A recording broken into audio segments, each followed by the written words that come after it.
नाही, घरच्या लोकांना थांबवलं नाही.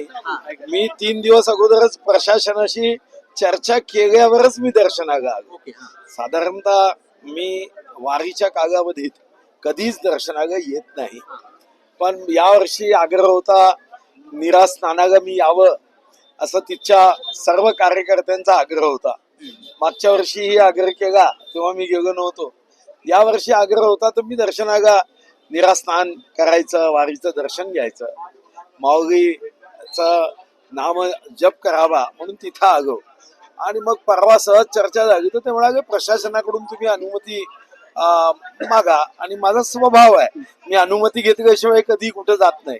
मी जिल्हाधिकारी, पोलीस अधीक्षक यांच्या सर्वांशी चर्चा केली, पण नंतर मला असं समजलं की काल त्यांनी काहीतरी नवीन निर्णय केला.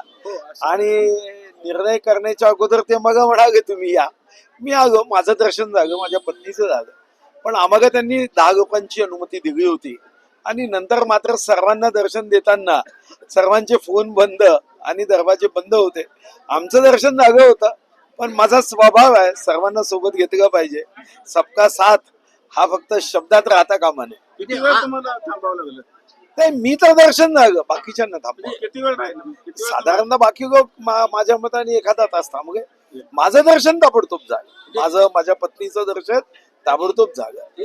मग बघा सांगितलं की नाही, मी अनुमती घेऊन आलो. मग मी असा आलो नाही, अचानक नाही आलो. प्रशासनाने जो निर्णय घेतला व्हीआयपी दर्शन बंदचा, तर तो कशा पद्धतीने? नाही, व्हीआयपी दर्शन बंद करण्याचा प्रशासनाला निर्णय घेण्याचा पूर्ण अधिकार आहे.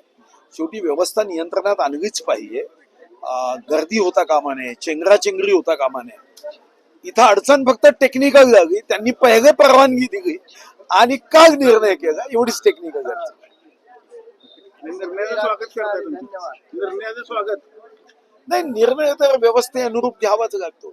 आणि म्हणूनच या निर्णयाच्या अधीन राहूनच मी कधी येत नाही. पण यावेळी ते म्हणाले या, म्हणून मी आलो. स्वतः पोलीस अधीक्षक साहेब मला म्हणाले की मी स्वतः उपस्थित राहील. जिल्हाधिकारी मला म्हणाले की आपण किती लोक आहात? म्हणाले म्हणजे 10 लोक आहेत. मला परवाच म्हणाले की 5-5 जणांनी दर्शन करता येईल. आज त्यांचा काहीतरी निर्णय बदलला. जेव्हा आम्ही पोहोचलो तेव्हा लक्षात आलं. आणि माझ्या माहिती तुम्ही मला रेस्ट हाऊस मध्ये सांगितलं, पण मला तेव्हा हे माहित नव्हतं की मला परवा अनुमती दिली, काल निर्णय नवीन झाला. निर्णय हा गर्दी किंवा परिस्थितीजन्य घेतलाच पाहिजे. फक्त त्यांनी मला कन्वे केलं असतं तर जास्त चांगलं झालं असतं, कारण आज मी दुपारी सुद्धा बघलो होतो. काय व्हीआयपी दर्शन काय या सर्वात बंद असावं? विधान परिषद सदस्यांना किंवा विधानसभा सदस्यांना द्यावं, काय नक्की परिस्थितीजन्य निर्णय केला पाहिजे. शेवटी परिस्थिती अनुरूप निर्णय केले पाहिजे, हा निश्चितपणे हक्क आहे. फक्त एवढाच आहे की परिस्थिती अनुरूप हे करताना संबंधितांना आपण या असं निमंत्रण देता कामा नये, एवढी काळजी घेतली पाहिजे. कोणाकडून आढळलं? पोलीस का मंदिर प्रशासन? नाही, ते तर समजलं नाही, कारण तिथं खूपच गुंतागुंत दिसत आहे. तिथे एक लक्षात आलं की समन्वयाचा थोडा अभाव आहे. महसूल असेल, बीव्हीजीचे लोक आहेत तिथं, तेही एकदम टाईट राहत आहे, तर त्याच्यामुळे समन्वयाचा अभाव आहे. बाकी शेवटी किती लोकांचं दर्शन? नाही, आमचं दर्शन पहिलंच झालं. आमचं ते म्हणाले की आम्ही तो नियमच केला आहे की आमदार किंवा जे लोक येतात त्यांच्यासोबत आम्ही दर्शन करतो. फक्त मी त्यांना म्हणालो की तुम्ही 3 दिवसापूर्वी जरी मला सांगितलं असतं तर कदाचित मी अजून 2 महिन्यांनी आलो असतो. एवढाच विषय. आज घडलं काय? नाही, काहीच नाही घडलं. घडलं काही चर्चा अशी की आपल्याला सोडलं, आपल्या पत्नींना नाही नाही कुटुंबियांना नाही थांबवण्यात आलं. कोणाला नाही. मी, माझी पत्नी, आम्ही दोघांनीही दर्शन घेतलं.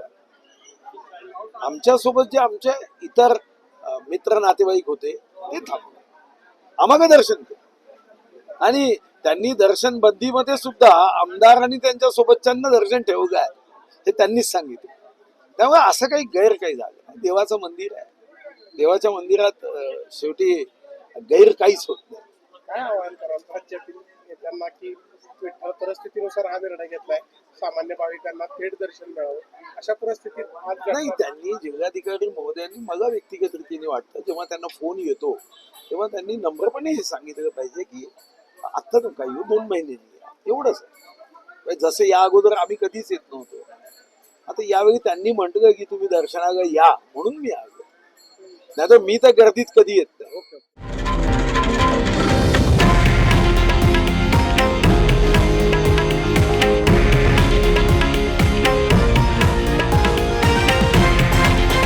हे आहे देशातील नंबर 1 न्यूज नेटवर्क आणि आपण पाहत आहात TV9 मराठी, एकमेव.